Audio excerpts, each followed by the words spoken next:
Assalamualaikum warahmatullahi wabarakatuh. Selamat datang teman-teman kembang hatinya di channel Rahasiaku Rahasianya. Oke, teman-teman, pada kesempatan kali ini saya Teddy Ariansa akan mencoba untuk membahas materinya tentang beberapa penyebab kegagalan yang sering terjadi dalam kehidupan kita.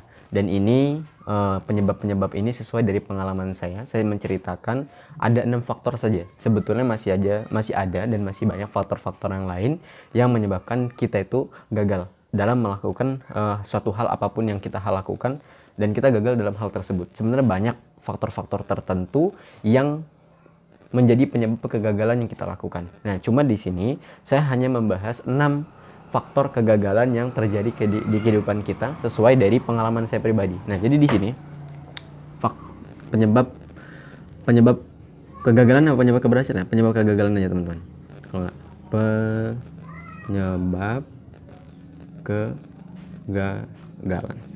Oke, teman-teman. Kegagalan itu apa sih sebelum kita masuk ke dalam materi yang kesininya?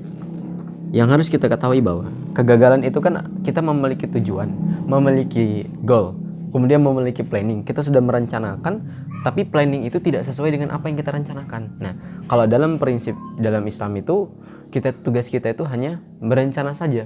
Untuk soal penentuannya, Qadja'alallahu likulli syai'in qadir, biarkan Allah yang menentukan dengan caranya.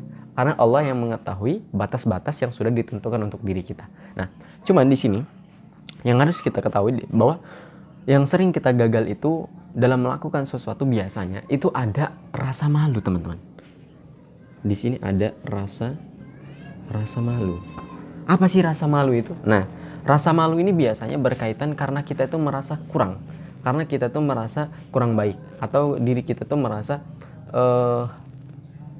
di bawah dibandingkan dia gitu. Contohnya misalkan seperti ini, teman-teman mau apa ya, misalkan mau deketin cewek ini. Nah, ketika teman-teman mau deketin cewek, deketin nih. Nah, pasti teman-teman ada rasa malu kalau dirinya ceweknya cantik. Kenapa malu? Ya karena teman-teman merasa diri teman-teman itu jelek gitu. Sehingga teman-teman juga merasa kalau kalau deket cewek cantik, ya itu deg-degan, deg-deg. Nah, itu pun efek dari psikologis. Kenapa psikologis? Karena kita mengagumi orang lain lebih tinggi dari kita, sehingga dari lebih tingginya dari kita itu merasa diri kita tuh rendah, merasa diri kita tuh di bawah, merasa diri kita tuh jelek. Makanya di situ kita deg-degannya kuat, rasa malu. Dan rasa malu itu yang menggagalkan kita mendapatkan wanita idaman yang kita idamkan, gitu kan. Nih, sorry nih teman-teman, teleponnya sembarang. Tes dengar ya. Nah, jadi rasa malu inilah yang sebenarnya harus kita hindarkan, teman-teman semua. Nah, rasa malu ini kan efek dari kita tuh merasa kita itu merasa di bawah, merasa kurang, dan merasa jelek, dan lain sebagainya. Inilah menyebabkan rasa malu itu hadir dalam kehidupan kita. Nah, lantas bagaimana untuk menghindarkan atau menghilangkan rasa malu ini? Ya, nanti saya akan menjelaskan di tempat yang lain. Apa langsung aja ya?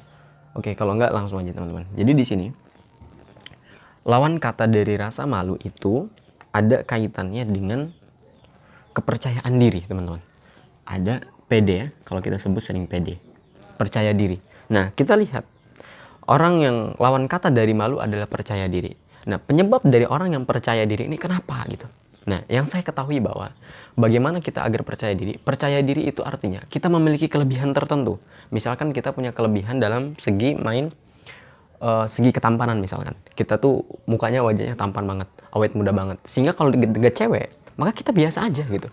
Contohnya misalkan teman-teman deket cewek nih ya, teman-teman mukanya tuh lumayan luar biasa, lumayan sedikit bagus gitu kan. Nah, deket cewek yang jelek, yang menurut teman-teman itu dia tuh jelek, maka teman-teman semua itu hatinya atau perasaannya itu akan biasa saja.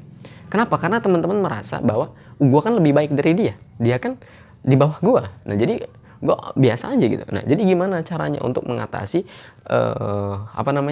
rasa malu dalam kehidupan kita? Maka tanamkanlah diri kita di kualitas terbaik. Buatlah diri kita itu menjadi diri yang berkelas, pribadi yang di bawah, yang di atas rata-rata, bukan di bawah ya. Kalau kita sama dengan rata-rata, maka di situ kita tidak akan terlihat seperti layaknya ayam kampung. Jika ayam kampungnya sama, maka sama warnanya. Misalkan ayam kampung itu ayam potong warna putih, kemudian di situ ada ayam kampung warna merah. Maka yang jadi titik fokus itu adalah yang warna merah.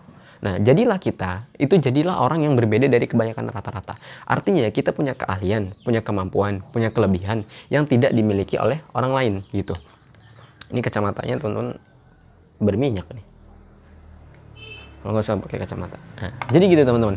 Jadi teman-teman itu harus punya yang namanya kelebihan, skill, kemampuan, sehingga teman-teman itu bisa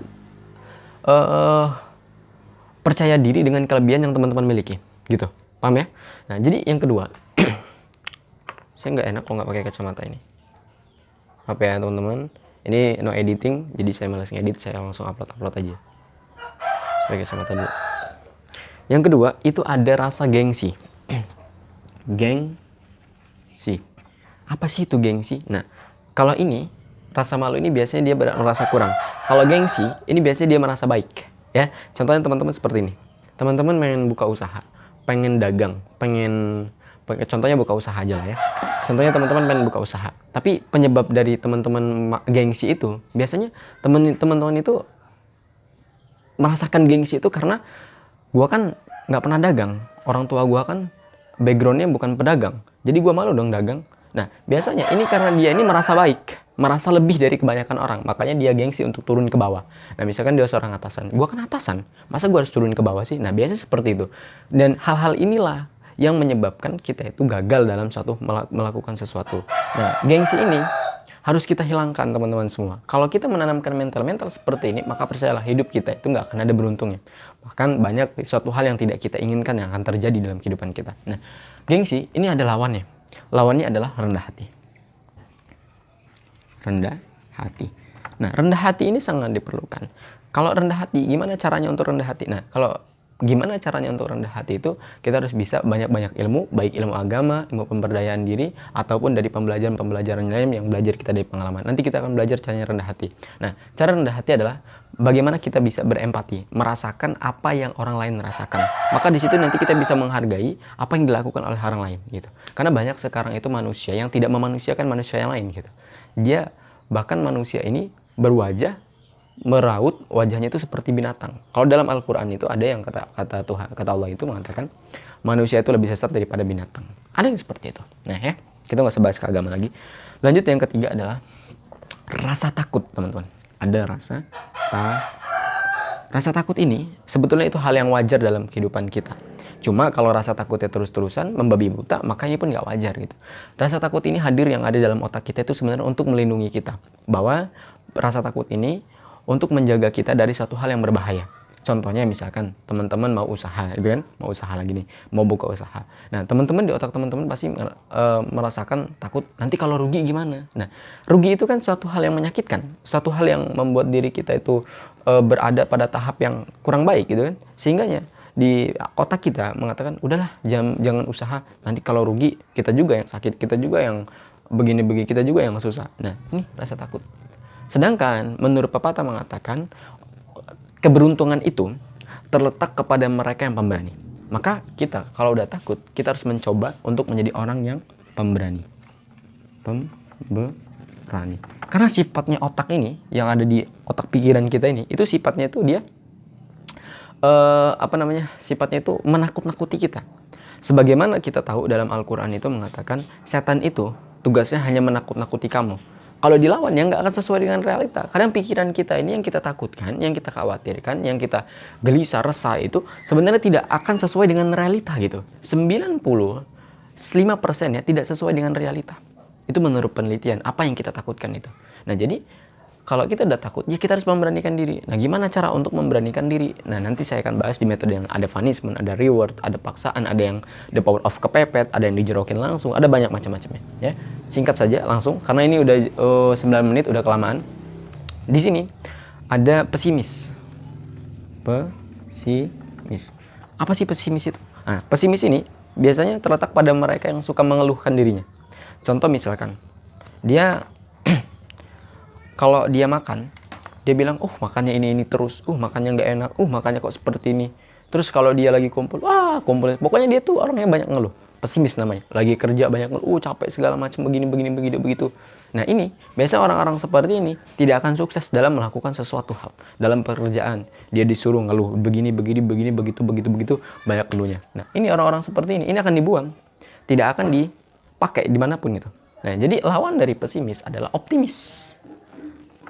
Apa itu optimis? Optimis itu semangat, bergairah, loyalitas terhadap sesuatu hal, apapun itulah. Orangnya enak, seru, dia punya semangat, punya tujuan, punya dream, punya mimpi. Nah, itu ya.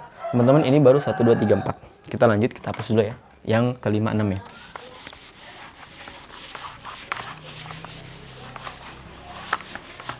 Yang kelima dan 6-nya di sini ada minder.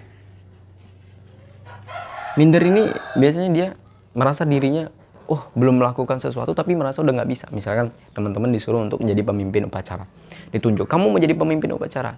Enggak, Pak, saya nggak bisa, saya nggak gini. Pokoknya banyak alasan bahwa dirinya itu nggak bisa. Saya jelek, saya nggak tampan, saya nggak percaya diri lah. Nah, ini orang-orang yang minder nih. Orang-orang yang minder ini biasanya itu terletak pada mereka yang banyak nggak beruntung ya. Dan mereka tidak akan menjadi pribadi yang berkualitas. Tidak akan menjadi pribadi yang hebat. Kenapa tidak akan menjadi pribadi yang hebat? Ya karena mereka mengatakan belum bisa duluan. Saya pernah dengar kata-kata dari seorang profesor. Ketika Anda mengatakan Anda sukses, ya itu benar.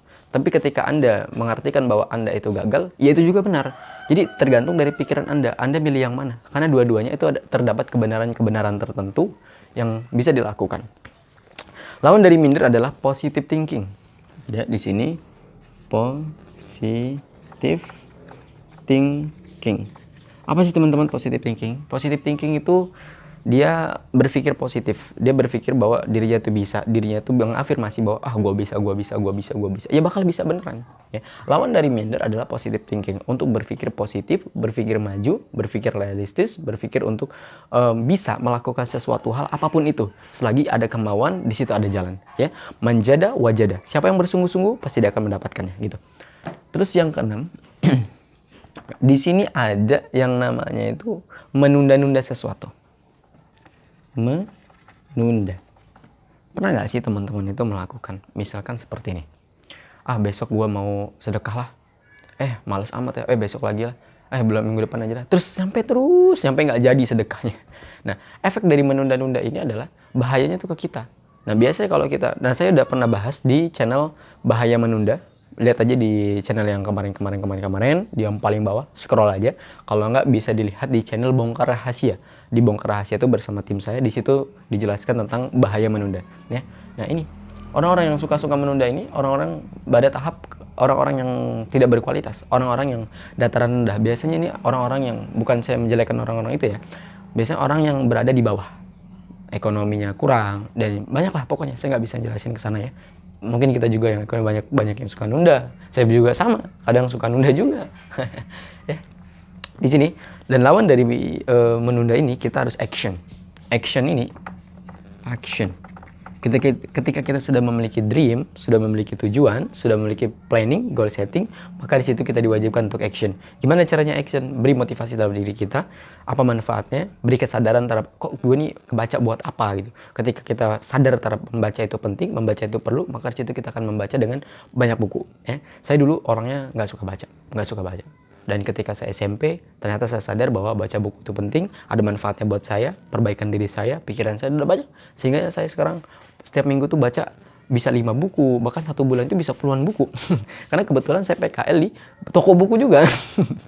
Jadi pas saya itu baca buku banyak tuh yang saya baca-baca di situ gitu.